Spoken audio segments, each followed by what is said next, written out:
First base coaching versus third base coaching. Now, I can't relate that to baseball because I don't know baseball. But in tennis coaching, we have too many coaches that aspire to be a third base coach.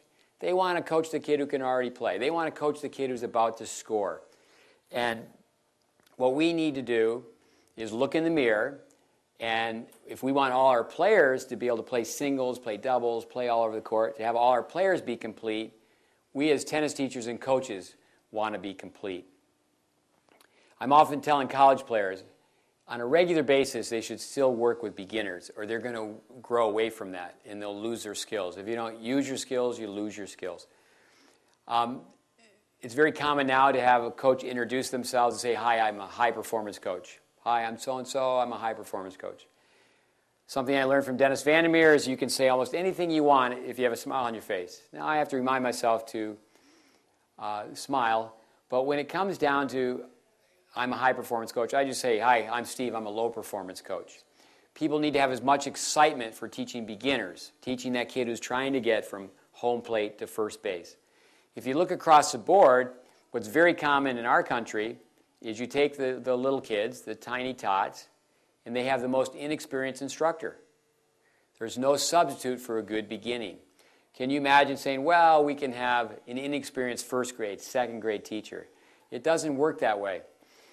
Imagine that everyone across the globe that teaches tennis, tomorrow they wake up, and now instead of being a tennis teacher, they're a teacher of reading. And a vast majority of that group says, well, I only work with advanced readers. I don't work with slow readers. You've got to be able, and that's the sign of a true coach, to take some kid who doesn't have a very strong attention span, they're not very coordinated, and you teach them to hit a forehand. You teach them to hit a backhand. I think of my father growing up. He was an engineer, but as a hobby, as a volunteer coach for decades, he worked with the little kids. And certainly he has assignments where he works with high-level players, but it's important, and hopefully our educational course will even create tennis pals who want to use our program and go out to the park and teach kids to hit the ball. But again, we just need more first base coaches.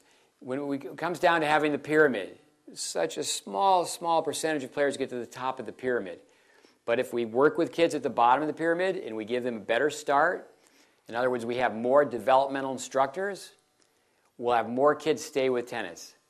Number one sport in America is going to the mall. Too many people start tennis and they don't stay with tennis because the degree of difficulty is great. But that's where, once again, we need to have players that have a better foundation, and we as teachers and coaches need to have the mentality that we need more first base coaches, and we're excited about teaching the beginners.